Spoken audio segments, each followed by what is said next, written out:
તમે વિચારી રહ્યા હશો કે સુરત શહેરનો સૌથી ધનિક વ્યક્તિ કોઈ ગુજરાતી કાઠિયાવાડી હશે, પરંતુ જાણીને આશ્ચર્ય થશે કે સુરતના સૌથી ધનિક વ્યક્તિનું નામ ફારૂક પટેલ છે.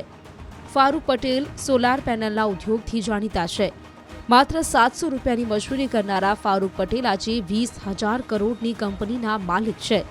ભૂતકાળમાં તેમણે ટ્રકો પણ ચલાવી છે અને તકલીફો પણ વેઠી છે, પરંતુ સમયની સાથે બદલાવ કરી ફારૂક પટેલે સોલાર એનર્જીમાં હાથ અજમાવ્યો. આજે તેમની 4 કંપનીઓ લિસ્ટેડ છે, સાથે જ તેઓ અનેક કંપનીઓના પણ માલિક છે. મહત્વનું છે કે કરોડો રૂપિયાના માલિક હોવા છતાં ફારૂક પટેલ પોતાની સહજતા માટે જાણીતા છે. તેઓ સેવાકીય પ્રવૃત્તિમાં પણ અગ્રેસર રહ્યા છે. ફારૂક પટેલનું જીવન મંત્ર છે કે મહેનત કરતા રહો, ફળ જરૂર મળે છે. મહત્વનું છે કે તાજેતરમાં સુરતના સૌથી ધનિક લોકોની યાદી જાહેર કરાઈ, તેમાં ફારૂક પટેલનું નામ મોખરે રહ્યું હતું. સુરતના એક એવા ઉદ્યોગપતિ કે 700 રૂપિયાથી નોકરી શરૂ કરી હતી અને 20,000 કરોડનું એમ્પાયર ઊભું કર્યું છે. અને સૌથી મહત્ત્વની વાત છે, આ વ્યક્તિ છે ફારૂક પટેલ કે જે ગ્રીન એનર્જીમાં કામ કરે છે. આપણી સાથે ફારૂકભાઈ છે. આપણે પહેલાં વાત કરીએ કે ફારૂકભાઈ 700 રૂપિયાની નોકરીથી શરૂઆત કરી હતી અને 20,000 કરોડનું એમ્પાયર.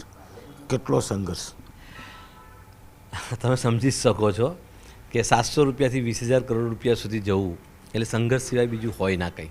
મહેનત કરવી પડે, પરંતુ ઘણા લોકો મહેનત કરતા હશે. હું ઈશ્વરની કૃપા માનું છું અને મારા મા બાપોનો આશીર્વાદ છે અને દુઆ છે એમની કે આટલી બધી મહેનત દરેક જ લોકો કરતું હોય, પણ મને આ મહેનતની પાછળનું ફળ ઈશ્વરે મને આપ્યું, એ બદલ હું ઈશ્વરનો ખૂબ ખૂબ આભારી છું. સાહેબ, ટ્રાન્સપોર્ટના વેપારથી શરૂ કર્યું હતું, કેવી રીતે સોલર અને ગ્રીન એનર્જીમાં પહોંચ્યા? ટ્રાન્સપોર્ટનો વેપાર 1999 સુધી કર્યો. 2000થી શરૂ કર્યું મોબાઈલ ટેલિકમ્યુનિકેશન અને કન્સ્ટ્રક્શનનું કામકાજ, અને ત્યાર પછી 2007ની અંદર જ્યારે કમ્યુનિકેશનને અને એનું ડાઉન જવાનું ચાલુ થયું, તે વખતે 2008ની અંદર અમે વિચાર કર્યો સોલરની અંદર પ્રવેશ કરવાનો, અને 2010થી ફૂલ ફ્લેજમાં આવ્યા, અને 2016 પછી અમે લોકો કોઈ જગ્યાએ અટક્યા નથી. આજે પહેલાં પ્રોજેક્ટોને અમારા 9-9, 10-10 વર્ષ થઈ ગયા છે, અને મને બહુ જ કહેતા ગર્વ થાય છે કે જે પ્રોજેક્ટો પહેલાં નાખેલા, જે રીતે નાખેલા એ જ રીતે આજે પણ અમને ચાલી રહ્યા છે. અને ગ્રીન એનર્જીનો કોઈ વિકલ્પ બીજો દુનિયામાં છે નહીં અને બનશે પણ નહીં. જ્યાં સુધી સુરત છે ત્યાં સુધી ગ્રીન એનર્જી છે. ફારૂકભાઈ પોતાની સાથે કામ કરવાવાળા 450 લોકોને લઈને ચાલ્યા હતા. 1500 લોકોનો સ્ટાફ કર્યો છે, પણ પૈસા કમાયા છે, સાથે સાથે બાળકોના અભ્યાસને લઈને બી એક નવી પ્રક્રિયા શરૂ કરી છે. અમે 450 લોકો તો મારા વોડાફોનના ટાઈમે હતા, એટલે કે મોબાઈલ કમ્યુનિકેશનના ટાઈમે. આજે 1500 લોકો ડાયરેક્ટ અને ઇનડાયરેક્ટ 7000 લોકોની ઉપર કામકાજ, અને એ લોકોને ડાયરેક્ટ ઇનડાયરેક્ટ રોજીરોટી કેપી ગ્રુપ દ્વારા મળી રહી છે. આ ટીમવર્કનું કામ છે અને ટીમ જે રીતે આગળ ચાલી રહી છે, મને આશા છે કે હજુ ઘણું બધું બાકી છે અને એ કરીશું જ. પરંતુ સાથે સાથે એજ્યુકેશનની અંદર પણ અમારી કંપની દ્વારા ઘણા બધા કાર્યક્રમો ચાલી રહ્યા છે. પીપી સવાણી સાથે ચાલી રહ્યા છે, વેડછામાં ચાલી રહ્યા છે, અને ઘણી બધી શાળાઓ અમે લોકોએ દત્તક લીધી છે, અને તેની અંદર પણ અમારી કોશિશ રહે છે કે જેટલું ભણતર વધશે એટલો દેશ મજબૂત બનશે. એટલે બાળકો જે સુરતના હોય, ગુજરાતના હોય કે બહારથી ભણવા એનો ખર્ચો પણ કેપી ગ્રુપ ઉઠાવે છે. ઘણી બધી જગ્યાએ બધાનો નથી ઉઠાવતી, પણ ઘણા જે જરૂરિયાતમંદો હોય છે તેનો અમે લોકો ઉઠાવીએ જ છીએ. અને પીપી સવાણીમાં અમારો રિન્યુએબલ પર એક એજ્યુકેશન થઈ રહ્યું છે, જેની અંદર હમણાં 76 બાળકો ભણી રહ્યા છે, જે ઇન્ડિયાની બહારના પણ છે, અને દરેકે દરેક વ્યક્તિને અમારા તરફથી, પીપી સવાણી અને અમારા તરફથી અમે લોકો આ કામ કરી રહ્યા છે, જેનું અમને અભિમાન પણ છે. અને થાય એવું છે કે જેટલું આપણે એજ્યુકેશન પીરસીશું એટલું જ આપણો રાષ્ટ્ર મજબૂત થશે.